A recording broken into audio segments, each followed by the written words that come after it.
Hello folks, here we are. Yesterday I made this egg. Today I'm going to turn it upside down and trim the foot of it. So let's get on and do that. I'm going to show you how I do that. Just get the camera here down onto the wheel head there.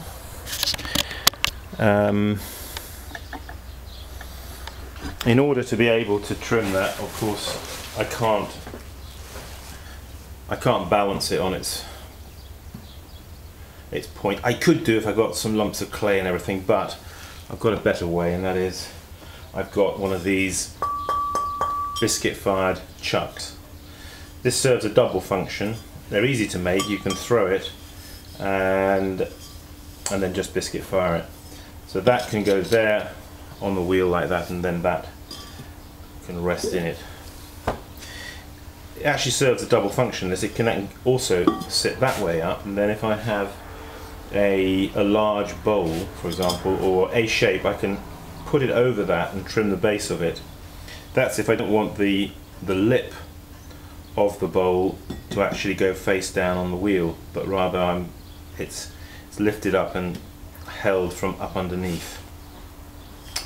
So what I've got to do now is, this is slightly domed, you see, so you can put a bowl or something on top of it. Because it's domed though, if I put it that way up, it's going to rock a bit, so I've got to throw a little pad of clay down on the wheel. I'm just going to do that now.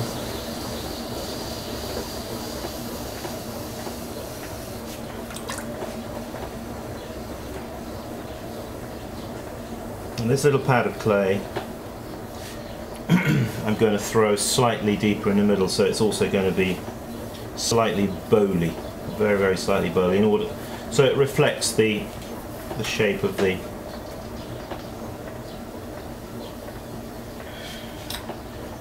chuck, as we call it.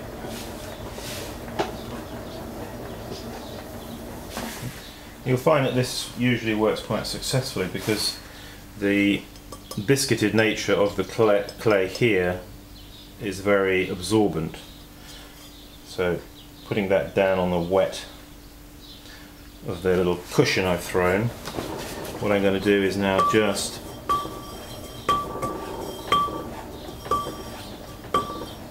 try and center him up as best I can.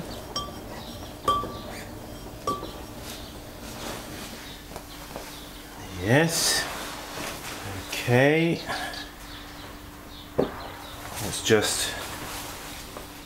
just zoom in down there a little bit, and you can see what I'm about to do. You can see that little pad of clay there. Right. I'm now just going to squidge it in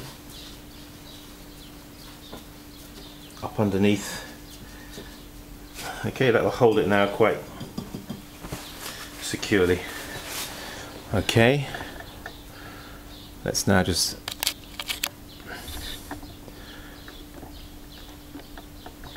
there we are. So now let's take the egg and put him in there. Now I'm probably going to have to do a little bit of tapping here just to get him centered in the chuck.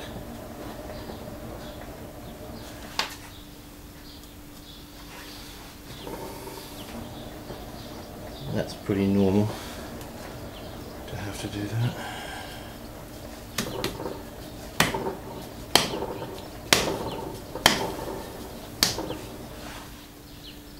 It does take just a little bit of, just to get him centered up as you want him to be.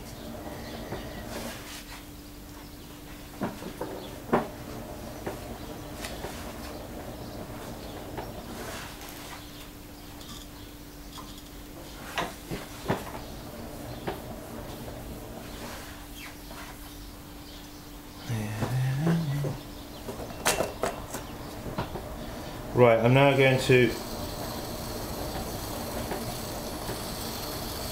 pare away the clay here, slightly reducing the diameter of the foot, as you can see. I'm also going to hollow out the base here, like that.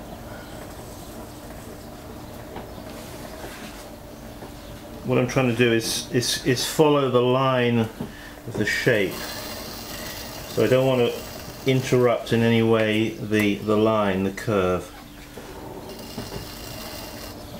Right, I think that's okay. This is a quick operation.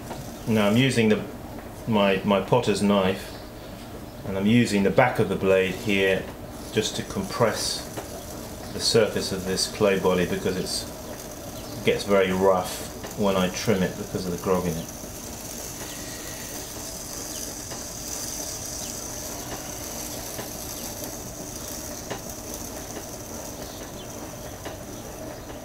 La la la. Another hot day here. Seems like it's going to be. At the moment it's only about 11 o'clock in the morning, so it's still relatively cool. Oh, sounds like we got the washing machine about to spew out its contents. Just so you know, folks, it's not me gargling.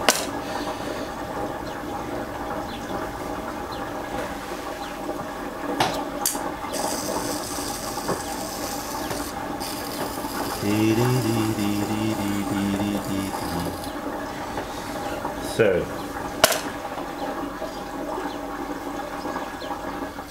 that's that. Now I've kept that line there. I think what I'm going to do is I'm not sure, whoops, if you see me do this before, but I'm going to just bring the camera in here a little bit. I'm going to scallop out the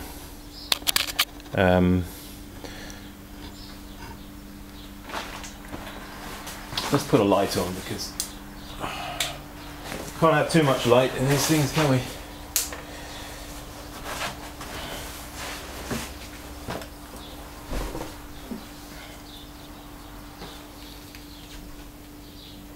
No, I just do this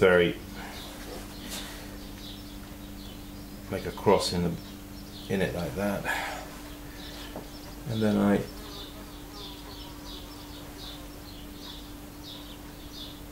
because this is thrown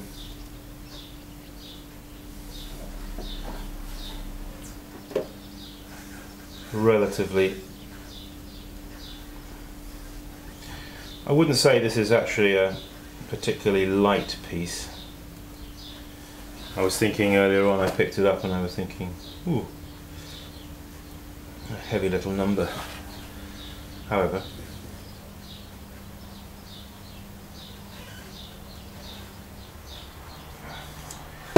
sort of been brought up with this idea that, you know, you've got to make your pots and they've got to be like featherweight.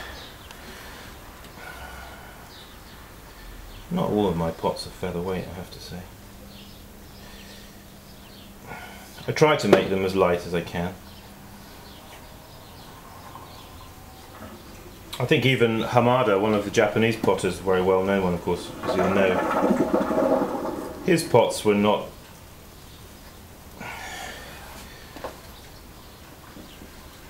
reputed to be always ultra light.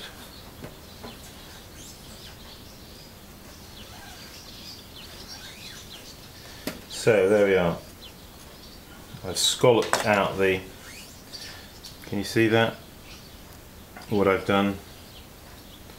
It gives a sort of foot. If I can put it on a bat, you might be able to see a little bit more how it is. You've seen me do these, we did them the other day, didn't we? Okay, so that's that. Right. This is the right time to stick if you have a seal or a stamp, you can stamp him. Alright, that's that little number done. Just put him up there for you to see. Give him a spin round.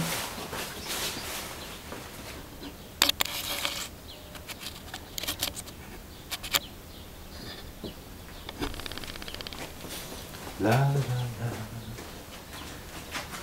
Thank you everybody for watching. Hope you learned something there. Keep practicing. See you soon.